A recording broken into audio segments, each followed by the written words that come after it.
So now let's talk about REST APIs. So we've talked about APIs before. And so APIs are basically the way that you're able to connect to a vendor's services. So if you want to send out an SMS message through Twilio, you'll connect through an API. If you want to be able to send out an email through SendGrid, you'll connect through an API. If you wanted to connect to artificial intelligence services with OpenAI, they too have an API. Now there are a lot of different APIs out there. So the important thing to understand with APIs is that basically the vendor designs the API and designs how you have to communicate with their API. How they design it is completely and utterly up to them. This is kind of one of those things you literally have to read the documentation. If you do what they tell you to do, you'll be able to use the API. If you try to reinvent the wheel, you're not going to use their API, right? Basically, you have to go with whatever standards they have. So some companies have very complex APIs where you have to go through a certain set of procedures to use those APIs. Other vendors make their APIs much more open so that they're easier to use. The standard API that most of these platforms will use is something called a REST API, R-E-S-T API. What REST stands for is Representational State Transfer API. That's what REST stands for. Honestly, for me, that really has no meaning. I'm sure for the computer scientists out there, that means something. We just call them REST APIs. The big thing with the REST API is essentially how you're able to communicate with the API with the vendor. And the big thing with the REST APIs is you're basically using standard internet or web communication protocols in order to do it. You can actually connect to most REST APIs literally through a URL and in the address bar of your web browser. You can go to basically a URL with the right coding in there, and you can get a response from the REST API, though you need to use something like Python or JavaScript or a language like that to actually do anything with it. But the cool part about the REST APIs is basically this is just a standard way of being able to communicate between computers on the internet that's relatively easy to do. Now, some of the key characteristics of a REST API, one of the key characteristics is that it's stateless. So all the information that the API needs in order to process your request is actually sent in the request. So some systems with APIs, there's going to be back and forth communication. And so basically the server is going to have to understand a lot of information about the client in order to be able to return a response. The nice thing about REST APIs is the client computer simply sends everything to the server at one go.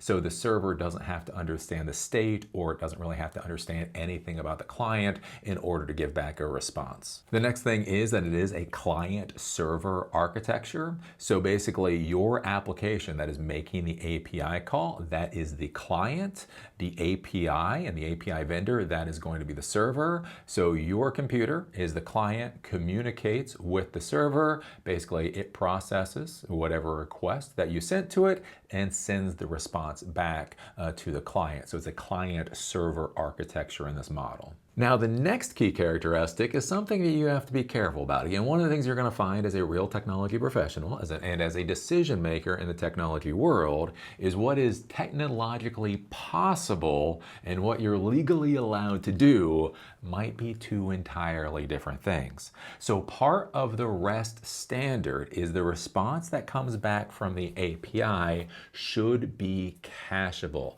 And so what we mean by cacheable is that the response comes back and basically the client computer, your code, should be able to save that response. So you'll see that in some of the projects that we'll create in the future. Basically, we'll make a request, the response will come back, and then we'll simply save the response into a local database.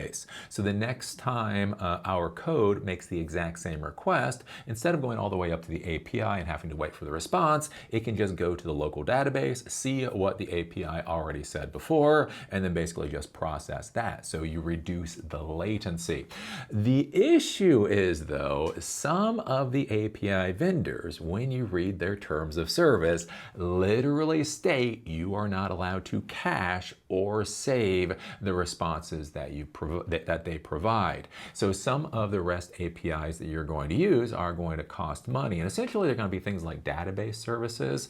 So there's for marketing purposes and that type of thing, a lot of times you will connect to somebody else's systems and they'll give you the response back. And so you may want some specific types of information. So let's say you have somebody's IP address, you want to send that IP address off to an API and get specific information about that IP address. The country that it's in, the ISP, city, whatever information they have in their database. What's interesting, there's a lot of free REST APIs that will give you information, but some of the pay-for services for that type of service, basically, since you're paying for it, one of the things that they say is that you're not allowed to save the response they give you, because basically they don't want you hoovering up their entire database so that you can then use it yourself or sell it to somebody else. So this is going to be a thing that you need to be thinking about whenever you deal with vendors. It is very important that you read the terms of service, because a real issue we get to in the technology world is a technology can do something, can be literally designed to do something, but when you're using somebody else's service, they will legally mandate that you don't do that thing that you're absolutely technically able to do. So do be careful about that cacheability. So REST APIs, part of the design is that you can cache the response. Whether you're legally allowed to cache the response is a whole different story. Now, the final thing with the REST APIs is that you have a uniform interface. The way that you communicate with the API will always be the same, and the response that you will get back should always look the same. So one of the things that you're going to need to deal with as a coder is being able to parse responses, basically be able to read the responses that are coming back from things like APIs. And so if the response always came back formatted differently, that would be a real pain in the butt to try to be able to read, to have your code be able to pull out the information that it cares about. So the important thing with this uniform interface is the idea is that whenever you send the request, basically there's one way to format the request to the API, and then when they send back the response to you, that they have a standard way of sending back the responses so that it's very easy for you to pull out the information that you care about. So when you're using a REST API, you're going to be using standard HTTP methods. So basically this is almost identical again for going to a website. Basically with the REST APIs, it's essentially like building a website just for a computer to be able to read. So you're going to be using HTTP methods, right? So this is get, this is post, this is put, and this is delete. It's pretty simple. Basically, when you use the get method, that means go to the API and retrieve some type of information. So I'll show you an example in a couple of minutes, but basically we're going to go to an API and we're going to get information about my geographic location. Right? Then there is post. Post is when you send information. Again, think about this. If you're going to send an email through SendGrid, or you're going to send an SMS message, right? That would be a post. Put means that you're going to update something within their system. So imagine you have a REST API that connects into some kind of database backend for the vendor, and you want to update something in their system. And then delete basically means you can delete a record or you can delete some resource within their system, right? So it's get, post, put, and delete. Basically, it means you can retrieve, you can send, you can update, and you can delete information. So now that you have a basic concept of what a REST API is, let's go over to the computer so I can give you a demonstration of what this actually looks like. So here we are at my computer, and I've come to a vendor called ip-api.com. So this is a really cool REST API. Basically what this REST API does is when you go to it, it will find out what your IP address is, and then it will give you geographic information about your IP address.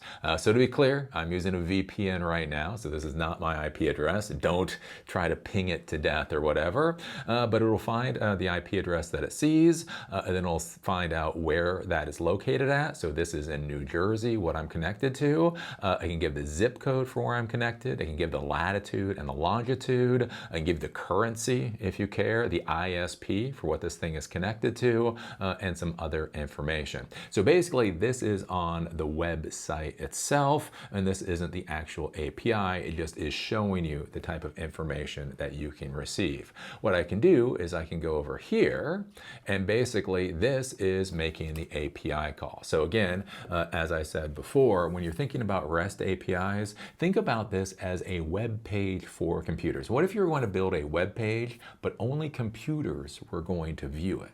So if we go up, we can see I go to ip-api.com/JSON. So this is going to give me a JSON response. This is automatically picking up what my IP address is, and this is giving me back something called JSON. So this is a way of returning values so that you can parse the information. So you can see status is success, country is United States, region is New Jersey, city is North Bergen, zip code, so on and so forth. So this is giving us the same information we saw on the website, but this is just all the CSS, all the images, all of that is stripped out, and all we get back is the JSON response. So this is something that we could actually read within VS Code. So here's a demonstration script I created in Python. Don't worry if you don't fully understand this. We have a full Python series. You can take that class if you're interested in Python. I just want to give you the example of how this REST API works within some actual code. So basically what we're doing here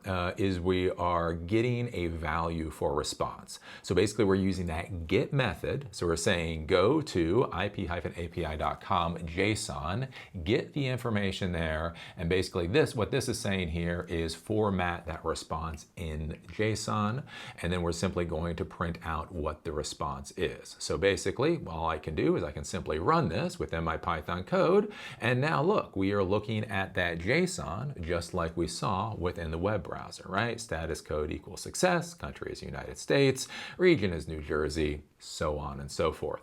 So where the parsing idea comes in is let me comment out that and basically come down here to print out the city.